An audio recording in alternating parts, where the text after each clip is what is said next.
said beyond the physical, you said you can perceive you and the universe, and you did that almost as me and the universe was one, and the perception of that. So most of us can intellectualize the idea of the universe. We can't, and we can't experience it. And between the intellectualization of it and the experience of it, you were telling me that all of the Bhairavi and the windows that are opened, I am getting closer to my relationship with the universe. Can you describe that between the intellectualizing and the experiencing of it, and where my relationship exists?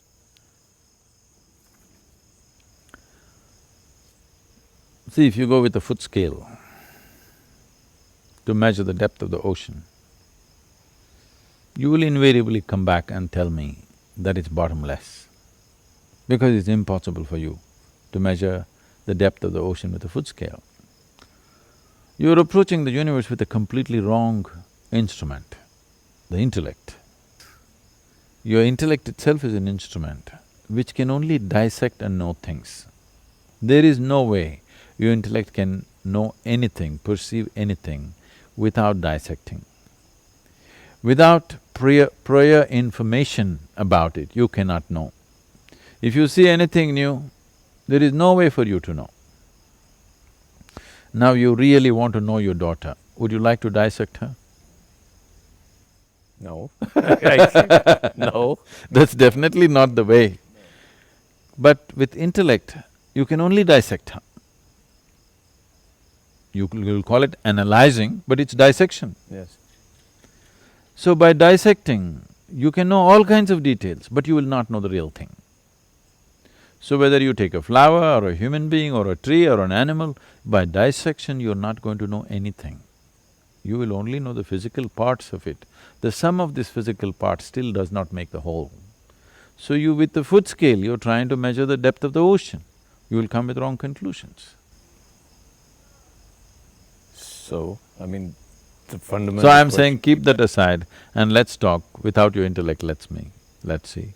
Try, make an effort. All right, I'm going to leave my… because without the intellect there's no question. No, there are questions in the universe without intellect.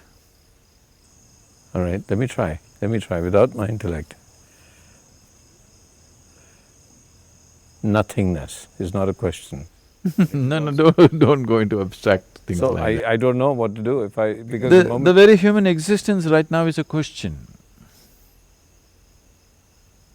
There is a longing to know, that itself is a question. Yes. But the longing to know is being right now unfortunately channelized through an instrument which is incapable of knowing. So I'm saying, you have a longing to know, which is a big question mark by itself. Try to direct this question mark without the use of your intellect. Don't sit there and try to dissect me, you'll not get anything. If you cut me, you'll only get what you will find in a frog or a goat, the same heart, liver, kidney. You will not find enlightenment in my kidneys. If you want to know this, you must keep that aside and still pursue the question. So you have That's what she is. She's the question without the intellect. No, I'm saying when you go to her, you have to go with your heart. You can't go with your intellect. If you go with your intellect, what is there? One black form like this? What is this? It's nothing.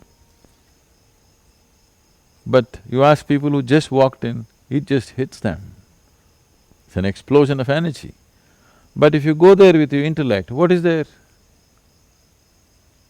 Simply madness. So is madness wrong? I thought everybody's trying to be sane. Okay, so let's not be sane for a while. Let's be mad. The thing is, human beings are always trying to do mildly insane things because their sanity is so restrictive. their sanity is just crushing them within themselves. So they want to do something crazy. They're not trying to do something crazy, they're trying to break the trap of their own intellect. Intellect thinks logically. Within the frame of the logic, they feel trapped, but they don't understand it is they who are building the trap. Even a spider has the intelligence to build a trap for somebody else, not for himself.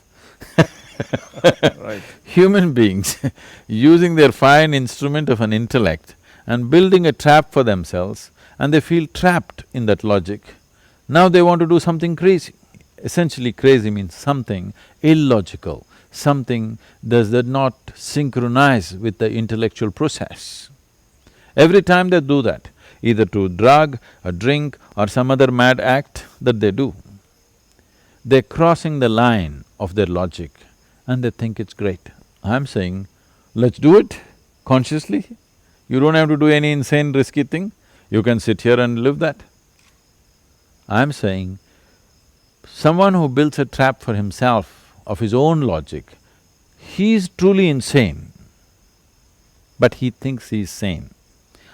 Your very concept of sanity has to change.